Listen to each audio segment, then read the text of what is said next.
ವಿದ್ಯಾರ್ಥಿಗಳಿಗೆ, ಪಾಲಕರಿಗೆ, ಪೋಷಕರಿಗೆ ಚಾನಲ್ಗೆ ಸ್ವಾಗತ. ಬಹಳಷ್ಟು ದಿನ ಕಳೆದಂತೆ ಪಾಲಕರಲ್ಲಿ ಗೊಂದಲ ಬಹಳ ಆಗ್ತಾ ಇದೆ. ಈಗ ಒಬ್ಬರು ಫೋನ್ ಮಾಡಿ, ಸರ್ ಈಗ ಏನು ನಡೀತಾ ಇದೆ ಅಂತಂದರೆ ಅವ್ರ ಪ್ರಶ್ನೆ, ಈಗ ನಾವಿನ್ನೂ ರೌಂಡ್ 1ನಲ್ಲಿದ್ದೀವಿ.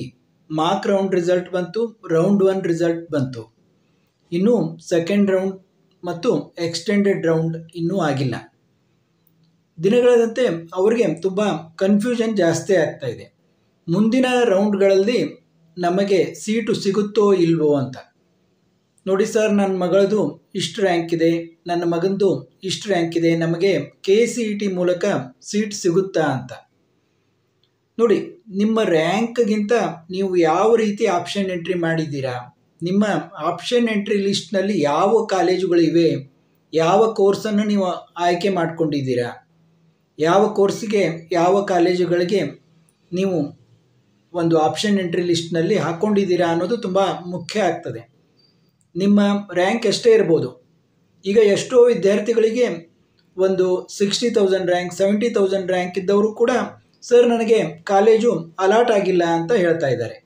ಯಾಕೆ ಅಲಾಟ್ ಆಗಿಲ್ಲ ಅಂತಂದರೆ ಅವರ ಒಂದು ಆಪ್ಷನ್ ಎಂಟ್ರಿ ಲಿಸ್ಟ್ನಲ್ಲಿ ಏನೋ ಒಂದು ಕೊರತೆ ಇದೆ, ಅಂದರೆ ಅವರು ತಮಗೆ ಸಿಗಲಾರದಂತಹ ಕಾಲೇಜುಗಳನ್ನು, ಕೋರ್ಸ್ಗಳನ್ನು ಹಾಕ್ಕೊಂಡಿದ್ದಾರೆ ಅಂತ. ಆದ ಕಾರಣ ಅವರಿಗೆ ಅಲಾಟ್ ಆಗಿಲ್ಲ ಅಂತ. ಈಗ ನಾನು ಒಂದು ಹಿಂದಿನ ವಿಡಿಯೋದಲ್ಲಿ 1 ಲಕ್ಷದ ಮೇಲೆ ನಿಮ್ಮ ರ್ಯಾಂಕ್ ಇದ್ದರೆ ಸಾಮಾನ್ಯವಾಗಿ ಫಸ್ಟ್ ರೌಂಡ್ನಲ್ಲಿ ಸೀಟು ಅಲಾಟ್ ಆಗೋದಿಲ್ಲ ಅಂತ ಹೇಳಿದ್ದೆ. ಅಂದರೆ 1 ಲಕ್ಷಕ್ಕಿಂತ ಮೇಲೆ ರ್ಯಾಂಕ್ ಇದ್ದವರಿಗೆ ಅಲಾಟ್ ಆಗಬಾರ್ದು ಅಂತ ಏನೂ ಇಲ್ಲ. ಸಾಕಷ್ಟು ವಿದ್ಯಾರ್ಥಿಗಳಿಗೆ ಸೀಟ್ ಅಲಾಟ್ ಆಗಿದೆ. ಅಂದರೆ ಒಂದು ರಫ್ ಆಗಿ ನಾನು ಹೇಳಿದ್ದೆ. ಈಗ ನಿಮ್ಮ ಒಂದು ಕ್ಯಾಟಗರಿ SC ST ಇದ್ದು ನಿಮ್ಮ ರ್ಯಾಂಕ್ 2 ಲಕ್ಷದ ಮೇಲೆ ಇದ್ದರೂ ಕೂಡ ಸೀಟು ಅಲಾಟ್ ಆಗಿದೆ. ಆ ಉದಾಹರಣೆಗಳು ಕೂಡ ಇವೆ. ನಿಮಗೆ ಚೆನ್ನಾಗಿ ನಿಮ್ಮ ಒಂದು ರ್ಯಾಂಕ್ಗೆ, ನಿಮ್ಮ ಕ್ಯಾಟಗರಿಗೆ ಯಾವ ಕಾಲೇಜು, ಯಾವ ಕೋರ್ಸು ಸಿಗ್ತವೆ ಅನ್ನೋದು ಸ್ಪಷ್ಟವಾಗಿದ್ದರೆ, ಆ ರೀತಿ ನೀವು ಆಪ್ಷನ್ ಎಂಟ್ರಿ ಮಾಡಿದರೆ ನಿಮಗೆ ಒಂದು ಸೀಟು ಸಿಗುತ್ತೋ ಇಲ್ವೋ ಅನ್ನುವಂಥ ಗೊಂದಲ ಇರೋದಿಲ್ಲ. ನನಗೆ ಸೆಕೆಂಡ್ ರೌಂಡ್ನಲ್ಲಿ ಅಥವಾ ಎಕ್ಸ್ಟೆಂಡೆಡ್ ರೌಂಡ್ನಲ್ಲಿ ಸೀಟು ಸಿಕ್ಕೇ ಸಿಗುತ್ತೆ ಅನ್ನುವಂಥ ಒಂದು ಆತ್ಮವಿಶ್ವಾಸ ನಿಮಗಿರುತ್ತೆ. ಈಗ ನೀವು ಹಾಗೆ ನನ್ನ ಮಗಳ ರ್ಯಾಂಕ್ ಇಷ್ಟಿದೆ, ನನ್ನ ಮಗನ ರ್ಯಾಂಕ್ ಇಷ್ಟಿದೆ, ಸೀಟ್ ಸಿಗುತ್ತಾ ಇಲ್ವಾ ಅಂತಂದರೆ ನನಗೆ ಏನು ಹೇಳಲಿಕ್ಕೆ ಬರೋದಿಲ್ಲ. ಮುಖ್ಯವಾಗಿ ನೀವು ಆಪ್ಷನ್ ಎಂಟ್ರಿಯಲ್ಲಿ ಯಾವ ರೀತಿ ಕಾಲೇಜುಗಳನ್ನು ಹಾಕ್ಕೊಂಡಿದ್ದೀರಾ, ಕೋರ್ಸ್ಗಳನ್ನು ಹಾಕ್ಕೊಂಡಿದ್ದೀರಾ ಅಂತ ನೋಡಿದರೆ ಮಾತ್ರ ಹೇಳಲಿಕ್ಕೆ ಸಾಧ್ಯ. ಅದನ್ನು ನಾವು ಸ್ವಲ್ಪ ಟೈಮ್ ತಗೊಂಡು ಅನಲೈಸ್ ಮಾಡಿ ನೋಡಿ. ಏಕೆಂದರೆ ನಿಮ್ಗೆ ಗೊತ್ತೇ ಇದೆ, ಸಾಕಷ್ಟು ಕ್ಯಾಟಗರಿಗಳನ್ನು ನಮ್ಮ ಗೌರ್ಮೆಂಟ್ನವ್ರು ಮಾಡಿದ್ದಾರೆ. ಆ ಎಲ್ಲ ಕ್ಯಾಟಗರಿಗಳನ್ನು ಅನಲೈಸ್ ಮಾಡಿ ನೀವು ಯಾವ ಕಾಲೇಜುಗಳಿಗೆ ಯಾವ ಕೋರ್ಸ್ಗಳನ್ನು ಹಾಕಿದ್ದೀರಾ ಅಂತ ನಾವು ಸಾಕಷ್ಟು ನೋಡಿದಾಗ ಮಾತ್ರ ನಿಮಗೆ ಸೀಟು ಸಿಗುತ್ತೋ ಇಲ್ವೋ ಅನ್ನೋದನ್ನು ಹೇಳ್ಬೋದು. ಒಂದು 100% ನಮಗೆ ಹೇಳಲಿಕ್ಕೆ ಸಾಧ್ಯವಾಗದಿದ್ದರೂ ಕೂಡ ಒಂದು 80 to 90% ನಿಮಗೆ ಸೀಟು ಸಿಗುತ್ತೆ ಇಲ್ವೋ ಅನ್ನೋದನ್ನು ಖಂಡಿತವಾಗಿ ಹೇಳ್ಬೋದು. ಯಾರಾದರೂ ತುಂಬ ಕುತೂಹಲ ಇದ್ದರೆ ನಮಗೆ ಸೀಟು ಸಿಗುತ್ತೋ ಇಲ್ವೋ ಅಂತಂದರೆ ನೀವು ಏನು ಮಾಡಬೇಕು ಅಂದರೆ ನಿಮ್ಮ ಆಪ್ಷನ್ ಎಂಟ್ರಿ ಲಿಸ್ಟನ್ನು ಕಳಿಸ್ಬೇಕು. ಈ ನಂಬರ್ಗೆ ಆಪ್ಷನ್ ಎಂಟ್ರಿ ಲಿಸ್ಟನ್ನು ಕಳಿಸ್ಬೇಕು ಮತ್ತು ಅದನ್ನು ನಾವು ಸಾಕಷ್ಟು ನೋಡಿ ಹೇಳಬೇಕಾಗುತ್ತೆ. ಆದ ಕಾರಣ 300 ಫೋನ್ಪೇ ಮಾಡಿದರೆ ನಿಮಗೆ ತುಂಬ ಒಂದು ಆತಂಕ ಇದ್ದರೆ ನಿಮಗೆ ಸೀಟು ಸಿಗುತ್ತೋ ಇಲ್ವೋ ಅನ್ನೋದನ್ನು ನಾನು ಹೇಳ್ಬೋದು. ಈಗಾಗಲೇ ನಾನು ಸಾಕಷ್ಟು ವಿದ್ಯಾರ್ಥಿಗಳಿಗೆ ಆಪ್ಷನ್ ಎಂಟ್ರಿ ಲಿಸ್ಟನ್ನು ಕೊಟ್ಟಿದ್ದೆ, ಯಾವ ರೀತಿ ಹಾಕಬೇಕಂತ. ಅವರಿಗೆ ತಮ್ಮ ಒಂದು ರ್ಯಾಂಕಿಗೆ ಒಳ್ಳೆಯ ಕಾಲೇಜುಗಳು ಒಂದು ಫಸ್ಟ್ ರೌಂಡ್ನಲ್ಲಿ ಸಾಕಷ್ಟು ವಿದ್ಯಾರ್ಥಿಗಳೇ ಅಲಾಟ್ ಆಗಿದ್ದಾವೆ. ಸಾಕಷ್ಟು ವಿದ್ಯಾರ್ಥಿಗಳು ಅಡ್ಮಿಷನ್ ಕೂಡ ಮಾಡಿಸಿದ್ದಾರೆ. ಅವರಿಗೆಲ್ಲ ಒಂದು ಅಭಿನಂದನೆಗಳನ್ನು ಈ ವಿಡಿಯೋ ಮೂಲಕ ನಾನು ತಿಳಿಸ್ಲಿಕ್ಕೆ ಇಷ್ಟಪಡ್ತೀನಿ. ಈಗ ನಡೀತಾ ಇರೋದು ಫಸ್ಟ್ ರೌಂಡ್ ಅನ್ನೋದು ನೆನಪಿರಲಿ.